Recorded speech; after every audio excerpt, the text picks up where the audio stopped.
tombe de personnalités françaises célèbres.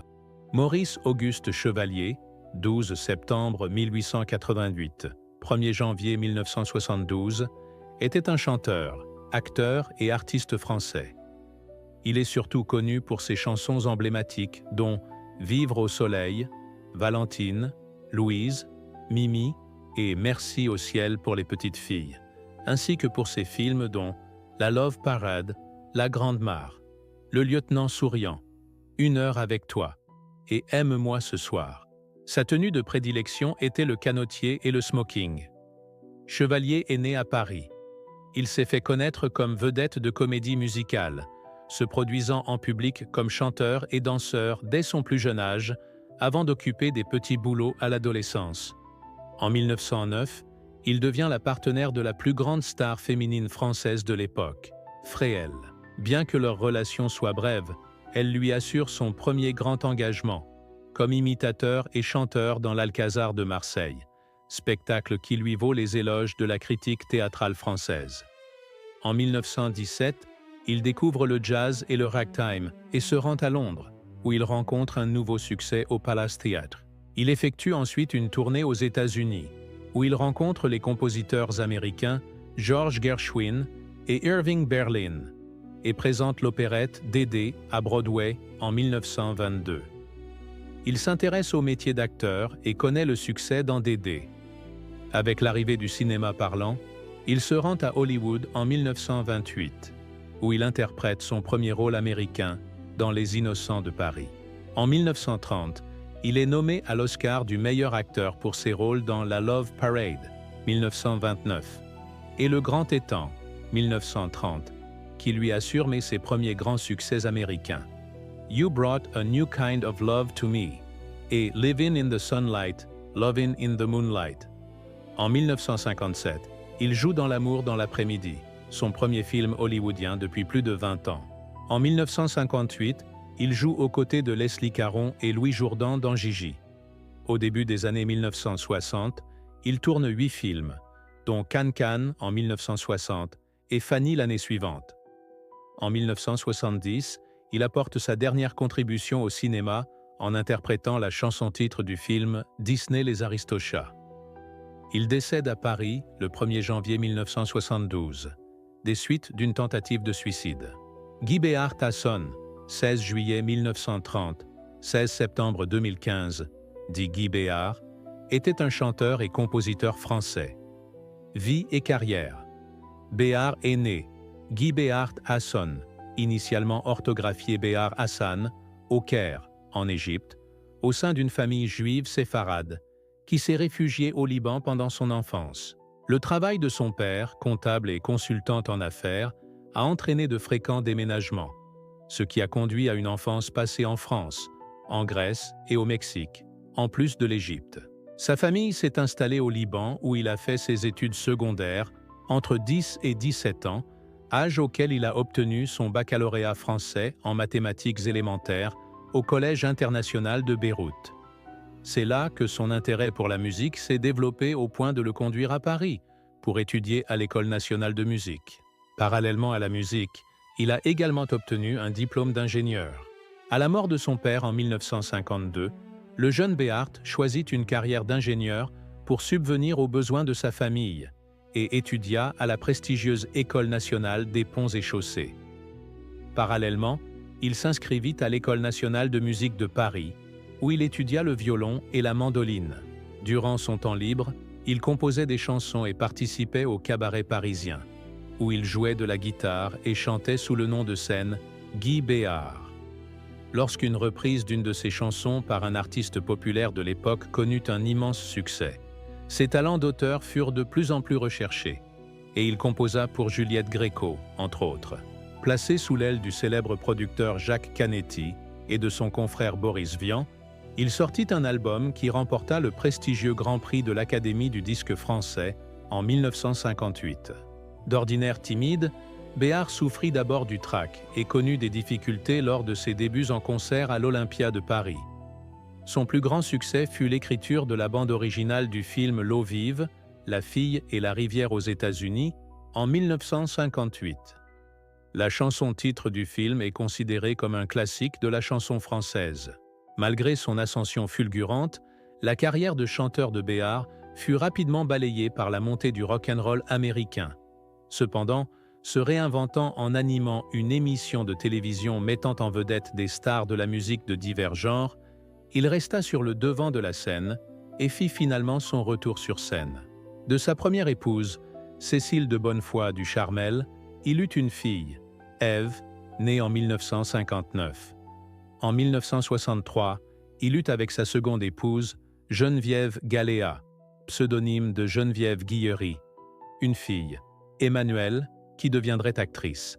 Après la fin de son émission télévisée en 1970, Béard perdit en popularité, mais il continua d'enregistrer de nouvelles chansons, facilement achetées par un public fidèle. Il fut le co-compositeur de la chanson luxembourgeoise, présentée au concours Eurovision de la chanson en 1977. Au début des années 1980, il était presque complètement disparu des projecteurs, et, bien qu'il n'ait qu'une cinquantaine d'années, il souffrit de graves problèmes de santé. En 1987, il publia un livre sur sa maladie, intitulé « Fol espoir », qui, combiné au succès de sa fille dans le film à succès Manon des Sources, lui apporta un regain de popularité. Plus de 25 ans après sa première apparition à l'Olympia de Paris, il y retourna pour une série de concerts couronnés de succès. En 1994, Béard reçut le Grand Prix de l'Académie française en reconnaissance de l'ensemble de sa longue carrière. Il continue de se produire dans diverses salles à travers le pays. Et en 1999, il donne un concert de 5 semaines à Bobino, à Montparnasse, qui remporte un tel succès qu'il permet la réédition réussie de son double album live, enregistré à l'Olympia. Dans les années 2000, il ne fait que de rares apparitions sur scène, mais nombre de ses chansons, dont Béard a écrit plus de 300 lui-même, restent appréciées de ses fans. Béard décède d'une crise cardiaque à l'âge de 85 ans à Garches, le 16 septembre 2015. Alain Bachung, né Alain-Claude Bachung, décembre 1947, 14 mars 2009, était un chanteur, compositeur et acteur français. Considéré comme le renouveau de la chanson française à une époque de bouleversements musicaux français, il est souvent considéré comme le plus important musicien de rock français après Serge Gainsbourg. Il s'est fait connaître au début des années 1980 avec des tubes comme Gabi oh Gabi et Vertige de l'amour, puis a enchaîné les succès à partir des années 1990 avec Osez Joséphine, Ma petite entreprise et La nuit je mens. Il a influencé de nombreux artistes français et est l'artiste le plus récompensé aux victoires de la musique, avec 12 victoires remportées au cours de sa carrière. Les albums de Bachung, Play Blessure, 1982, Osez Joséphine, 1991, et Fantaisie militaire, 1998, figurent dans de nombreux palmarès français des meilleurs albums. L'Imprudence, 2002, et Bleu Pétrole, 2008, ces deux derniers albums studio sortis de son vivant, ont également été salués. Bachung est décédé à 61 ans, après 2 ans de lutte contre un cancer du poumon. Emmanuel Cabu, dit Mano Solo, est un chanteur, guitariste, dessinateur et peintre français. Né le 24 avril 1963 à Chalon-sur-Marne et mort le 10 janvier 2010 à Paris, dans le 18e arrondissement. Considéré comme un héritier de la chanson réaliste, en y incluant à la fois de la poésie et un esprit punk rock, il a à son tour inspiré et influence la nouvelle scène française. Son univers d'écorché vif, très marqué à ses débuts, laisse la place au fil des albums à une forme de réconciliation avec l'existence. Biographie jeunesse. Né le 24 avril 1963, à Chalon-sur-Marne, Mano Solo est le fils du dessinateur Cabu, 1938-2015, et d'Isabelle Monin, 1937-2012, rédactrice en chef du journal écologiste La Gueule ouverte. Il grandit à Ozoir, en Seine-et-Marne. Ses 2 parents gravitent dans l'univers de Harakiri Hebdo, devenu peu après Charlie Hebdo. En 1976, ses parents divorcent. Mano Solo entretient une grande partie de sa vie des rapports conflictuels avec son père, et plutôt complice avec sa mère. il est rapidement attiré par le mouvement punk, le monde de la rue, et tombe dans l'addiction à l'héroïne. Dès l'âge de 17 ans, Mano Solo joue dans un groupe punk, les Chihuahuas, au sein duquel il est guitariste. Hommage. Le 14 novembre 2011 a sorti l'enregistrement du dernier concert de Mano à l'Olympia de novembre 2009. La publication de cet enregistrement a été demandée par les musiciens du chanteur et acceptée par la famille. Les bénéfices des ventes reviennent à l'association Faza Soma, une collection de livrets de toutes les chansons de Mano Solo pour piano, chant et guitare, est sortie en 2012 aux éditions Sauvagette. Le 22 janvier 2020, à l'occasion du 10e anniversaire de la mort du chanteur, Novelab, la 25e heure et Mediapart publient Mano Solo. Vive la Révolution, une bande défilée, rendant hommage à l'artiste en décrivant son univers, de son enfance jusqu'à sa mort. Cette bande dessinée interactive comprend des extraits d'un texte autobiographique inédit intitulé « Les ailes au talon » et une sélection d'archives de l'artiste. Dessins, bandes dessinées, peintures et photographies, entre autres. Le 10 janvier 2024, 14 ans après la mort du chanteur, le vidéaste Fabien Olicard publie sur YouTube sur sa chaîne secondaire un documentaire de près d'1 heure et 25 minutes, intitulé « L'histoire de Mano Solo » et « Vive la Révolution », dans lequel il retrace la vie et le parcours du chanteur vidéo, avec des extraits et son rapport personnel au chanteur.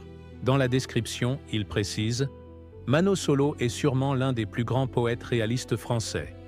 Il nous a quittés le 10 janvier 2010.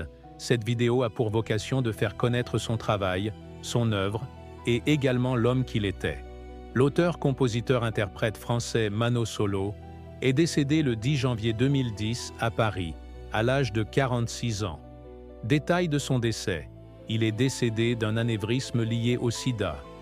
Mano Solo, de son vrai nom Emmanuel Cabu, avait parlé ouvertement de son long combat contre le VIH, contracté par la consommation de drogue. Il a été hospitalisé après un concert à Paris en novembre 2009, où il est resté jusqu'à sa mort 2 mois plus tard.